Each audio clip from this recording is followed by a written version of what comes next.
ಮಾನ್ವಿಯಲ್ಲಿ ಬೀದಿಗೆ ಬಂದ ಗೃಹ ಬಳಕೆ ಸಿಲಿಂಡರ್. ಹೋಟೆಲ್ ಡಾಬಾಗಳಲ್ಲಿ ಗೃಹ ಬಳಕೆ ಸಿಲಿಂಡರ್ ಸರಬರಾಜು. ರಾಯಚೂರು ಆಹಾರ ಇಲಾಖೆ ಉಪನಿರ್ದೇಶಕ ಕೃಷ್ಣಪ್ಪ, ಎಲ್ಲಿದ್ದೀಯಪ್ಪ, ಕಣ್ಣು ತೆರೆದು ನೋಡಪ್ಪ. ಕೃಷ್ಣಪ್ಪ ವಿರುದ್ಧ ವಿಚಾರವಾದಿಗಳಿಂದ ಗಂಭೀರ ಆರೋಪ. ಹೋಟೆಲ್ ಡಾಬಾಗಳಲ್ಲಿ ಗೃಹ ಬಳಕೆ ಸಿಲಿಂಡರ್ ಬ್ಲಾಸ್ಟ್ ಆದರೆ ಯಾರು ಹೊಣೆ? ಕೃಷ್ಣಪ್ಪ, ಗೃಹ ಬಳಕೆ ಸಿಲಿಂಡರ್ ಮನೆಗಳಿಗೆ ಸಕಾಲಕ್ಕೆ ಮುಟ್ಟದ ಕಾರಣ ರಾಯಚೂರು ಜಿಲ್ಲೆಯ ಮಾನ್ವಿ ತಾಲೂಕಲ್ಲಿ ಹೋಟೆಲ್ ಡಾಬಾಗಳಿಗೆ ಗೃಹ ಬಳಕೆ ಸಿಲಿಂಡರ್ ಸರಬರಾಜಾಗುತ್ತಿದ್ದು, ಆಹಾರ ಇಲಾಖೆ ಉಪನಿರ್ದೇಶಕ ಕೃಷ್ಣಪ್ಪ ವಿರುದ್ಧ ಬುದ್ಧಿಜೀವಿಗಳು ಗಂಭೀರ ಆರೋಪ ಕೇಳಿಬಂದಿದೆ.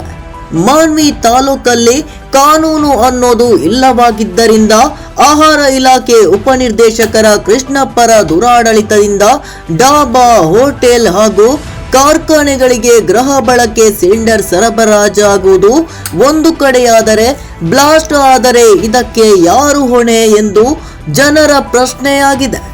ಆಹಾರ ಇಲಾಖೆ ಅಧಿಕಾರಿಗಳು ಕಣ್ಣಿದ್ದು ಕುರುಡರಾಗಿದ್ದರಿಂದ ಕ್ರಮ ಜರುಗಿಸುವ ಬದಲು ನಮಗೆ ಯಾಕೆ ಬೇಕು ಎಂದು ದೂರ ಸರಿದು ಸಾಗುತ್ತಿದ್ದಾರೆ. ಆಹಾರ ಇಲಾಖೆ ಅಧಿಕಾರಿಗಳು ಸುಮ್ಮನೆ ಇದ್ದಾರೆಂದು ನೋಡಿದರೆ ಲಂಚ ತಿನ್ನುತ್ತಿದ್ದಾರೆಂದು ಬುದ್ಧಿಜೀವಿಗಳ ಆರೋಪವಾಗಿದೆ. MD Ghouse, NKST4 news, Manvi. ನಿಮ್ಮ ಹೆಸರು? ನಾನು ತಿಮ್ಮಣ್ಣ, ತಂದೆ ಶರಣಪ್ಪ, ಹಿರೇಕೊಟ್ಟಿನಕಲ್, ತಾಲೂಕು ಮಾನ್ವಿ, ಜಿಲ್ಲಾ ರಾಯಚೂರು ಆದ ನಾನು ಈ ಗ್ಯಾಸ್ ಸಿಲಿಂಡರ್ ಅವ್ಯವಹಾರ ಕುರಿತು 4 ಮಾತುಗಳನ್ನು ಹೇಳಲು ಇಚ್ಛಿಸುತ್ತೇನೆ. ಸ್ವಾಮಿ ಡಿಸ್ಟ್ರಿಕ್ಟ್ ಆಫೀಸರ್ ಆದ ಕೃಷ್ಣಪ್ಪ ಅವರೇ, ಇಲ್ಲಿ ಸಿಲಿಂಡರ್ಗಳು ಸಾಮಾನ್ಯ ಜನರಿಗೆ, ಕುಟುಂಬಗಳಿಗೆ ಸಪ್ಲೈ ಮಾಡ್ತಕ್ಕಂಥ ಸಿಲಿಂಡರ್ಗಳನ್ನು ಹೋಟೆಲ್ಗಳಿಗೆ, ಡಾಬಾಗಳಿಗೆ, ಯಾಕೆಕಡೋ ಕೈ ಚಾಚಿದಗಳಿಗೆಲ್ಲ ನೀವು ಸಪ್ಲೈ ಮಾಡ್ತಿರೋದ್ಮೇಲೆ ನೀವು ಯಾಕೆ ಬೇಕ್ರಿ? ಮತ್ತೆ ಸರ್ಕಾರಿ ಉದ್ಯೋಗದಲ್ಲಿ ಕೆಲಸ ಮಾಡೋರೆಲ್ಲ ನೀವು ಓದಿದವರು, ವಿದ್ಯಾವಂತರು, ಒಳ್ಳೆಯವರು, ನೀವು ತಪ್ಪು ಕೆಲಸ ಮಾಡೋರಲ್ಲ ಅಂತೇಳಿ ಸಾಮಾನ್ಯ ಜನರು ತಿಳ್ಕೊಂಡು ಪ್ರಕಾರ ಎಷ್ಟು ಅವ್ಯವಹಾರ ರೀ. ಇದಕ್ಕೇನು ಯಾರು ಹೇಳೋರು ಕೇಳೋರಿಲ್ಲ. ನೀವು ಇಂಥವೆಲ್ಲ ಮಾಡಿದರೆ ಶಾಸಕರು ನಿಮ್ಮನ್ನು ಗೆದರಿಸ್ಬೇಕು. ನೀವೇ ಶಾಸಕರನ್ನ ಗೆದರ್ಸಂಗೆ ಆಗಿಬಿಟ್ರಲ್ಲ, ಮತ್ತು ನಿಮ್ಮನ್ನು ಯಾರು ಗೆದರಿಸ್ಬೇಕು? ಇದು ಭಾಳ ದೂರ ಮುದ್ದಕ್ಕೆ ಹೋಗ್ಬೇಕಾ ಏನು? ಇಲ್ಲಿಗೆ ಸರಿ ಮಾಡ್ಕೊಂಡು ನೀವು ವ್ಯವಸ್ಥೆ ಪ್ರಕಾರ ಕೆಲಸ ಮಾಡ್ತೀರಾ? ಇದು ನಮಗೆ ತಿಳಿಬೇಕು. ಇಮಿಡಿಯೇಟ್ಲಿ ಇದು 1 ತಿಂಗಳದೊಳಗಾಗಿ, 15 ದಿನದೊಳಗಾಗಿ ಕಂಟ್ರೋಲ್ ಆಗಬೇಕಿದು ಸಪ್ಲೈ ಮಾಡೋದು ಕಳ್ಳ ಸಾಗಾಣಿಕೆ. ಅಲ್ಲ ಸರ್, ಈ ರೀತಿಯಾಗಿ ಮತ್ತು ಗೃಹ ಬಳಕೆ ಸಿಲಿಂಡರು ಜನರಿಗೆ ಮುಟ್ತಾ ಇಲ್ಲ, ಬೀದಿಗೆ ಬರ್ತಾ ಇದೆ ಅಂತಂದ್ರೆ ಏನು ಅನಾಹುತ? ಬ್ಲಾಸ್ಟ್ ಇಷ್ಟ ಅಂದ್ರೆ ಯಾರು ಜವಾಬ್ದಾರಿ ಇದಕ್ಕೆಲ್ಲ? ಈಗ ಓದು ಬರಹ ಕಲಿತ ಜಾಣ ಊರಿಗೆ ಆಭರಣ ಅಂತ ಇವರು ಮೊನ್ನೆ ತಕ್ಕತ್ತೈ ದಿಂತೆ ಅಂತ ಕುಣಿದ್ರು ಇವರು ಸರ್ಕಾರದವರು. ಓದು ಬರಹ ಕಲಿತ ಜಾಣ ಕೋಣನಕ್ಕಿಂತ ಕಡಾಗಿ ಸಂಹಾರ ಮಾಡಕ್ಕೆ ಬಿದ್ರಲ್ಲ ಇವರು ಬಡ ಜನರನ್ನ, ಕೂಲಿಕಾರರನ್ನ, ಯಾರು ಸರ್? ಕುಟುಂಬಸ್ಥರನ್ನ. ಈ ವಿದ್ಯಾವಂತರು, ಈ ನೌಕರಿ ಮಾಡ್ತಕ್ಕಂಥ ಜನ. ಡಿಸ್ಟಿಕ್ ಆಫೀಸರ್ ಕೃಷ್ಣಪ್ಪ ಅವರೇ, ನೋಡ್ರಿ, ಸ್ವಲ್ಪ ತಿಳುವರಿಕೆಯಿಂದ ತಿಳಿದು ನೋಡ್ರಿ. ಸ್ವಲ್ಪ ನಿಮಗೆ ಸರ್ಕಾರ ಸಂಬಳ ಕೊಡ್ತದ, ಬಡವರು ಬೆವರು ಸುರಿಸಿ ದುಡ್ಡು GST ಯಾವುದ್ಯಾವುದು ಏನೇನು ಎಲ್ಲ ರೀತಿಯಿಂದ ಇದನ್ನು ಜಮಾಗೂಡಿಸಿ ನಿಮಗೆ ಸಂಬಳ ಕೊಡೋದು, ನಮಗೆಲ್ಲರಿಗೂ ಒಳ್ಳೇದು ಮಾಡ್ತಾರೆ ಅಂತೇಳಿ ನಿಮಗೆ ಸಂಬಳ ಕೊಡೋದು. ಮತ್ತು ನೀವೇ ಎಲ್ಲ ಕಿತ್ಕೊಂಡು ತಿಂತೀರ ಅಂದರೆ ಮತ್ತೆ ನಿಮ್ಗೆ ಸಂಬಳನೇ ಆಗಬೇಕು, ನಿಮ್ಗೆ ಕೆಲಸನೇ ಆಗಬೇಕು. ಹೆಂಗೆ ಸರ್? ಹಿಂಗಾದ್ರೆ ಹೆಂಗೆ ಜನರದ ಪರಿಸ್ಥಿತಿ? ಮಂಗಮಾಯ. ಮತ್ತು ಎಲ್ಲ ಜನ ರೊಚ್ಚಿಗೆದ್ನಂದ್ರಿಗೇನು ಮತ್ತೆ ನೀವು ಬೀದಿಗೆ ಬರ್ಬೇಕಾಗ್ತದ. ನಾವು ಬೀದಿಗೆ ಮೊದಲು ನಾವು ಬರ್ತೀವಿ ಬೀದಿಗೆ. ಇದನ್ನು ತಡೆಗಟ್ಟೋರು ಯಾರು ಸರ್ ಈ ವ್ಯವಸ್ಥೆಯನ್ನು? ಶಾಸಕರೇ ಕ್ರಮಬದ್ಧವಾಗಿ ತಡೆಗಟ್ಟತಕ್ಕಂಥ ವಿಷಯ ಇದು. ಶಾಸಕರೇ ಕಡೆಗಣಿಸಿದಾಗ, ಶಾಸಕರನ್ನ ಇವರು ಕಡೆಗಣಿಸಿದಾಗ ಇನ್ನು ನಾವೇ ತಡೆಗಟ್ಟಬೇಕಾಗ್ತದೆ ಬೀದಿಗಿಳಿದು. ಇದು ನಿಶ್ಚಿತ. ನೀವು ಸ್ವಲ್ಪ ಸರಿಯಾದ ರೀತಿಯಲ್ಲಿ ತಿಳ್ಕೊಂಡು ವ್ಯವಹಾರ ಲೈನಿಗೆ ಬರಬೇಕು. ಇದು ಅವ್ಯವಹಾರಕ್ಕೆ ಭಾಳ ದೂರ ನಡೆಯಂಗಿಲ್ಲ. ಇದು ಜನ ರೊಚ್ಚಿಗೆದ್ನಂದ್ರೆ ಈಗಾಗಲೇ ಸಾಕಾಗ್ಯದ ರೀ. ಸಪ್ಲೈ ಸರಿಗಿಲ್ಲ, ಬಡವರಿಗೆ ಕೊಡೋಂಗಿಲ್ಲ ಸರಿಯಾದ ರೀತಿಯಲ್ಲಿ. ರೇಟ್ ಅಡ್ಡದುಡ್ಡಿ ರೇಟು.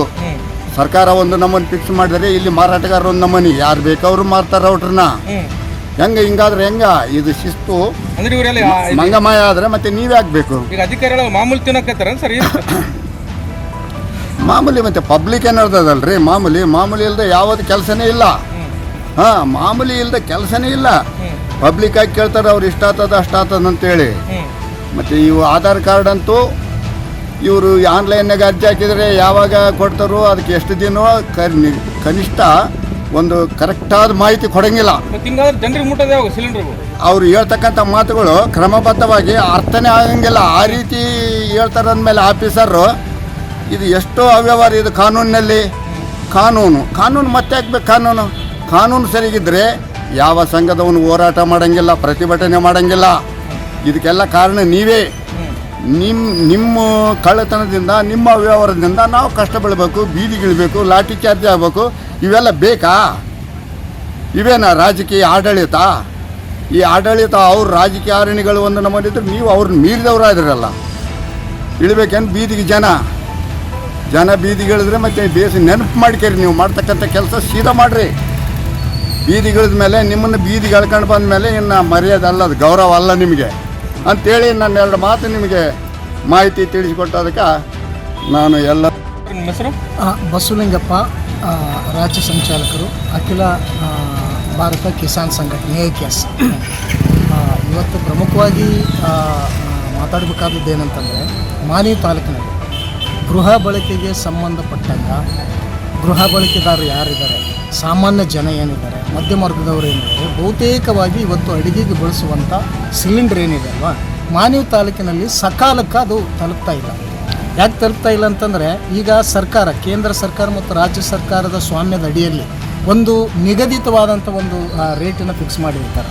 ಆ ಬೆಲೆಗೆ ತಕ್ಕಂಗೆ ಇವತ್ತು ಗ್ರಾಹಕರು ಸಿಲಿಂಡ್ರನ್ನ ಏಜೆನ್ಸಿ ಮೂಲಕ ತಗೊಳ್ಬೇಕಂತಂದರೆ ಆ ಟೈಮಿಗೆ ಅವರಿಗೆ ಗ್ಯಾಸ್ ಸಿಗೋದಿಲ್ಲ.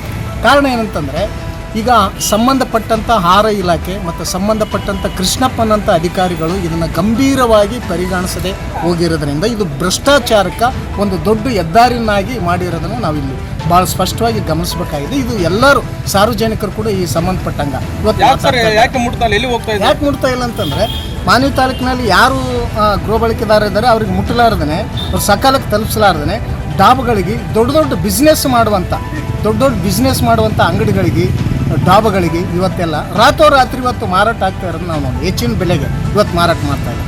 ನಿಗದಿತ ರೇಟ್ ಕೊಟ್ಟರೆ ರೊಕ್ಕ ಕಡಿಮೆ ಆಗ್ತದಲ್ವಾ, ಹೆಚ್ಚಿನ ರೇಟಿಗೆ ಆಮೇಲೆ ಗ್ಯಾಸನ್ನ ಬೆಳೆತನ ರಾತ್ರೋರಾತ್ರಿ ಇವತ್ತು ಮಾರಾಟ ಮಾಡೋದ್ರಿಂದ ಅತಿ ಹೆಚ್ಚು ಹಣನ ಲಾಭಿ ಮಾಡಿಕೊಳ್ಳುವಂಥ ಕೆಲಸ ಇಲ್ಲಿಗಲ್ ಆಗಿ ಇವತ್ತು ಮಾನ್ವಿ ತಾಲೂಕಿನಲ್ಲಿ ನಡೀತಾ ಇದೆ. ಇದಕ್ಕೆ ಸಂಬಂಧಪಟ್ಟಂಥ ಮಾನ್ಯ ಜನಪ್ರತಿನಿಧಿಗಳು ಈ ಬಗ್ಗೆ ಗಂಭೀರವಾಗಿ ಪರಿಗಣಿಸಬೇಕಾಗಿದೆ. ಅದೇ ಹೊತ್ತಿನಲ್ಲಿ ಮಾನ್ಯ ಜಿಲ್ಲಾಧಿಕಾರಿಗಳು ಕೂಡ ಆಹಾರ ಇಲಾಖೆಗೆ ಸಂಬಂಧಪಟ್ಟಂಥ ಅಧಿಕಾರಿಗಳನ್ನು ಆಮೇಲೆ ಸಭೆ ಕರೆದು ಈ ಭ್ರಷ್ಟಾಚಾರ ಏನು ತಾಂಡವಾಡ್ತದಲ್ಲ ಇದಕ್ಕೆ ಸಂಬಂಧಪಟ್ಟಂಗೆ ಕಡಿವಾಣ ಹಾಕ್ಬೇಕಂತ ಹೇಳ್ಬಿಟ್ಟು ಒತ್ತಾಯಿಸ್ತಾ ಇದ್ದೀವಿ. ಆಹಾರ ಇಲಾಖೆ ಅಧಿಕಾರಿಗಳು ಯಾಕೆ ಧೈರ್ಯ ಇಲ್ವಾ? ಯಾಕಂತಂದ್ರೆ ಡಾಬಾಗಳಿಗೆ, ಹೋಟೆಲ್ಗಳಿಗೆ ಗೃಹ ಬಳಕೆ ಸಿಲಿಂಡರ್ ಸರಬರಾಜು ಆಗ್ತಂತಂದ್ರೆ ಯಾಕೆ ಮೌನವಾಗಿದ್ದಾರೆ? ಇವ್ರಿಗೆ ಏನಾದರೂ ಒಂದು ಸಪೋರ್ಟ್ ಬ್ಯಾಕ್ ಬೋನ್ ಆಗಿ ಸಪೋರ್ಟ್ ಕೊಡ್ತಾ ಇದ್ದಾರಾ? ಈ ಪ್ರಶ್ನೆ ಏನಾಗಿದೆ ಅಂತಂದರೆ, ಈಗ ಸಂಬಂಧಪಟ್ಟಂಥ ಆಹಾರ ಇಲಾಖೆಗೆ ಸಂಬಂಧಪಟ್ಟಂಥ ಕೃಷ್ಣಪ್ಪನಂಥವರು ಈ ಒಂದು ಭ್ರಷ್ಟಾಚಾರಕ್ಕೆ ಕಡಿವಾಣ ಹಾಕಬೇಕಾಗಿದೆ. ಈ ಕಡಿವಾಣ ಹಾಕದ ಬದಲಾಗಿ ಇವತ್ತು ಏಜೆನ್ಸಿಗಳ ಯಾವುದೋ ಒಂದು ಕಾಣದ ಕೈವಾಡಗಳ ಒತ್ತಡಕ್ಕೆ ಮಣಿದು ಯಾವುದೋ ಒಂದು ಮಾಮೂಲು ರೂಪದಲ್ಲಿ ಇವತ್ತು ಹಣನ ಇವತ್ತು ಸಂದಾಯ ಆಗ್ತಾ ಇರೋದ ಕಾರಣದಿಂದ ಇವತ್ತೇನೆಂದರೆ ಜನಸಾಮಾನ್ಯರಿಗೆ ಮುಟ್ತಾ ಇಲ್ಲ. ಇವತ್ತು ಡಾಬಾಗಳಿಗೆ ಇವತ್ತು ಮಾರಾಟ ಆಗ್ತಾ ಇರೋದನ್ನು ನಾವು ಗಂಭೀರವಾಗಿ ಇವತ್ತು ಮಾತಾಡ್ಕೊಳ್ಳೋದನ್ನ ನಾವು ನೋಡ್ತಾ ಇದ್ದೀವಿ. ಹೀಗಾಗಿ ಇದ್ರ ಬಗ್ಗೆ ಏನಾದರೂ ಸರ್ಕಾರ ಗಂಭೀರವಾಗಿ ಪರಿಗಣಿಸಿದ ಹೋದಲ್ಲಿ, ಆಹಾರ ಇಲಾಖೆದವರು ಇದನ್ನು ಏನಾದರೂ ಗಂಭೀರವಾಗಿ ಪರಿಗಣಿಸಿದ ಹೋದಲ್ಲಿ ಮಾನ್ವಿ ತಾಲೂಕಿನಲ್ಲಿ ಗೃಹ ಬಳಕೆದಾರರೆಲ್ಲರೂ ಇವತ್ತು ಬೀದಿಗೆ ಬಂದು ಹೋರಾಟ ಮಾಡುವಂಥ ಅನಿವಾರ್ಯತೆ ಎದುರಾಗ್ತದೆ.